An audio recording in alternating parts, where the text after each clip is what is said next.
Welcome to the deep dive. Today, we're taking a look at a creature that's really defined by one single outrageous feature, its mouth. We are, of course, talking about the pelican. Exactly. And when you see one, you can't help but notice that incredible bill and, that gigantic throat pouch. It's one of evolution's most iconic designs, frankly. That whole structure, the long bill, the fibrous cellular pouch, it's what makes a pelican a pelican. It really is. And for a lot of us, the first introduction comes from that old limerick, right? A wonderful bird is the pelican. His beak can hold more than his belly can. Oh, yes. But is that actually true? Well, structurally, yes. The statement is surprisingly accurate. If you look at a big one, like an Australian pelican, its pouch can expand to hold up to 13 liters. 13 liters? That's almost 3.5 gallons. It's a monumental amount. A brown pelican can still manage about 11 liters. But we need to clear up the central myth that comes from that poem right away. Okay, what's the myth? The pouch is not a lunchbox. It's not for storage. It's a highly sophisticated tool for capturing and, crucially, for draining. So it's more like a fishing net. A fishing net with a built-in colander. They scoop up fish and a huge volume of water, and then, within seconds, they can track the pouch, tilt their head, and drain all that water out before swallowing the fish whole. It's all about instant consumption. That distinction changes everything. So we're really looking at a creature whose entire success story is tied to this one massive, perfect tool. And it operates on one very simple and, frankly, terrifying predatory rule. If it fits, it's food. Which has led to some really shocking dietary choices, complex social behavior, and even aggression. Exactly. And that's our mission for this deep dive, to unpack the legendary story of how this big-mouthed bird became such an incredible survivor. So let's start with the timeline, because this is where the pelican becomes this profound evolutionary puzzle. It's a fantastic case study in what's called evolutionary stasis. Meaning it just stopped changing. Pretty much. Morphological stability over a huge geological time scale. And we have hard evidence for this. What kind of evidence are we talking about? A fossilized pelican beak found in the early Oligocene deposits in Luberon, France. And it dates back about 30 million years. 30 million. And what did the analysis of that fossil show? It showed that the fossilized beak is, and I'm quoting the research here, morphologically identical to that of modern pelicans. Wait, identical, not just similar. Identical. 30 million years ago, the pelican had already perfected its feeding apparatus. It hasn't needed a major redesign since. I mean, think of everything that's happened in that time. So what makes this design so perfect that it didn't need any refinement for 30 million years? Well, the stability suggests it was just so perfectly tuned to its niche that it didn't need to change. But the answer is really in its complexity, not its simplicity. Okay, let's get into that. What's so ingenious about the jaw? It's a mechanism that involves a rare form of cranial kinesis called streptonathism. Streptonathism. It literally means twisted jaw. You see, the lower mandibles aren't fused together. They're held by these flexible internal joints. And these joints let them bow outwards. Dramatically. They're called syndesmotic intraramal hinges. Think of them like a set of incredibly durable leaf springs built right into the bone. So it's not just that the skin stretches, the jawbones themselves actually bend open. Exactly. For a brown pelican, the space between the jawbones can go from about 5 centimeters at rest to over 15 centimeters during a dive. It's an incredible piece of engineering. That's insane. So why did it get locked in place for so long? It's likely a trade-off. Either this design was just perfectly optimized for the fish available since the Oligocene, or, and this is the more likely reason, any major change would have compromised its ability to fly. Ah, so flight is the ultimate constraint. It always is. If you change the weight and balance of the head too much, you might not get off the ground. So the perfect scoop got locked in by the demands of the wings. That makes a lot of sense. But the pouch has another job, right? Something that has nothing to do with food. It does. It's critical for thermoregulation. On a really hot day, you'll see a pelican doing something called giggler fluttering. Giggler fluttering. Yeah, they rapidly vibrate the muscles in that pouch.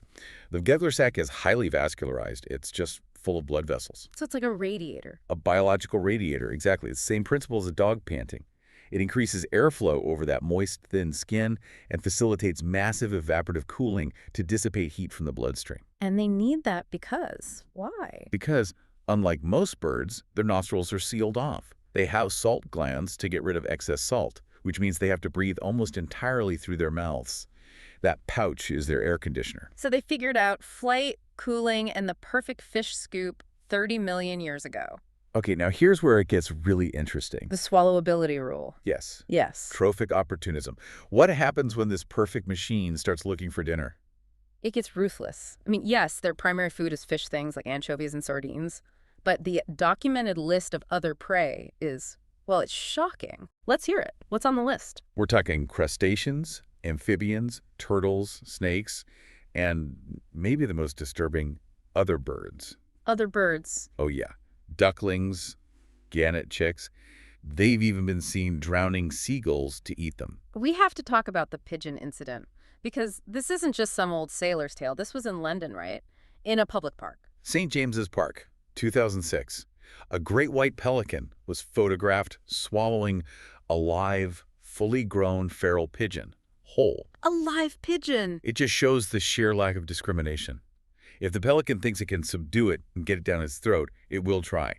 It doesn't matter if it's swimming, walking, or flying. That's actively predatory. Which brings us to the things they try to eat that go viral online. We have to address the capybara myth. Right, the videos of pelicans trying to eat baby capybaras. We should be clear, this is usually just opportunistic instinct. They see a small animal near the water, and they go for it. But it doesn't usually work out for the pelican, does it?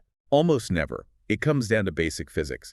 The capybaras are just too wide and too heavy for the pelican's esophagus. The bill can grab it, but swallowing is another matter entirely. So, thankfully for the capybara, it's generally safe. That's a relief. But that brings up a really interesting point about limits. They'll try to eat almost anything, but there are specific aquatic animals they actively avoid. This is a critical piece of the puzzle. They reject sharks, rays, and squid. Why? You'd think those would be fair game. Because those animals were what we call osmoconformers. They maintain really high levels of urea and salt in their tissues to match the seawater around them. So they're basically bags of salt water and urea. Pretty much. And if a pelican eats too much of that tissue, it would suffer severe dehydration and osmotic stress. It's like giving itself salt poisoning. So they have to visually tell the difference between a safe fish and a toxic shark pup. Yes, that visual discrimination is key. It's a behavioral restraint that's driven by a deep physiological need. A fantastic example of evolutionary programming. Speaking of things they absolutely should not eat, let's talk about the modern world. They will try to swallow human objects, won't they? Unfortunately, yes. This is where ancient instinct collides with, modernity. Brown pelicans that get too used to people near peers have been seen snatching and swallowing cell phones. A cell phone? Seriously, how does that even happen? The instinct to just engulf something that moves or flashes in their scooping dome is so powerful. And yes, it requires rehabilitation staff to either reach down and pull it out or in some cases surgically remove it. That just perfectly illustrates the rule, doesn't it? It does. If the mechanics of the scoop allow it, the pelican will scoop it, no filter. So, moving from what they eat to how they get it, pelican hunting is a real study in contrast. It really is. You've got the solo operators and you've got the coordinated teams. Let's start with the solo artists, the feathered fighter jets. That would be the brown and Peruvian pelicans. They are the masters of the high-velocity plunge dive. They'll spot fish from up to 70 feet in the air. And just dive straight down. Hitting the water from that height must be brutal. It would be, but they have incredible adaptations. First, they have subcutaneous air sacs around their neck and breast that act as cushions. Biological airbags. Exactly. But the most crucial move is that they twist their bodies to the left just before impact. Why to the left? To protect their trachea and esophagus, which are located on the right side of their neck. It's an incredibly precise, high-risk, high-reward strategy. Okay, so that's the solo approach. Now let's pivot to the big social species, like the American white pelican. The sources compare them to marine mammals. They are brilliant cooperative hunters. You can see them forming these large rafts, sometimes with hundreds, even thousands of birds, swimming in coordinated lines or semicircles. And what's the goal of the formation? They herd fish. They'll beat the water with their wings and bills, working together to drive schools of fish into dense clusters or push them into the shallows. So they can all just scoop them up easily. Maximum collective efficiency. It's a truly spectacular display of animal teamwork, like watching a pod of orcas hunt. Teamwork is one thing, but their social life has a much darker side, doesn't it? Oh yes. Kleptoparasitism. Stealing food. And their relationship with cormorants is the perfect example. It ranges from helpful to outright violent. How can it be helpful? Well, in some places, like Lake Prespa, they have a kind of mutual relationship. The cormorants dive deep and drive fish up, and the pelicans benefit. The cormorants, in turn, can use the big flocks of pelicans as a cue to find fish. That sounds pretty civil. It can be, but elsewhere, it's war.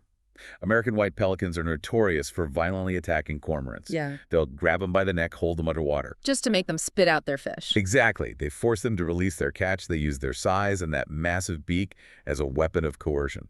The sources mention some pretty extreme examples. They do. There's a specific observation of a brown pelican completely engulfing a cormorant's head and neck to steal a fish that was maybe 20 centimeters long.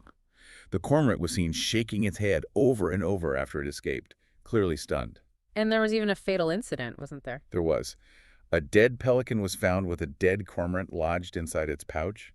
It just underscores how incredibly severe these fights can be. So what does this all mean when you put all the pieces together? The pelican feels like this profound biological paradox. It really is. You have this anatomical design that's been perfected for 30 million years. But its behavior is incredibly flexible. Precisely. It found its perfect niche by specializing in the scoop. But it has thrived all over the world by being willing to eat almost anything, steal from anyone, and coordinate in these huge, sophisticated teams. So the core takeaways are pretty clear. The beak is this perfect ancient design. Locked in by the constraints of flight. Their diet is dictated purely by what they can physically swallow. And a crucial need to avoid salt poisoning. And their social life just swings from this cooperative ballet to, well, brutal piracy. They really are the ultimate opportunists of the sky and the water. They're a testament to the idea that success isn't always about constant change. Sometimes it's about having one perfect tool and applying it ruthlessly. And as we finish up, here's a final thought for you to consider, and it comes from how that oldest pelican fossil was actually found. That's a great point. That 30-million-year-old specimen wasn't discovered in some massive museum archive. It was recognized by a scientist who was patiently going through a colleague's private collection. So, given that the pelican's own success is defined by its ability to exploit every single resource available, from fish to pigeons to other birds' hard work, what profound world-changing knowledge might we be overlooking right now, simply because it's stored outside the traditional system, just waiting for an astute observer to see its true value?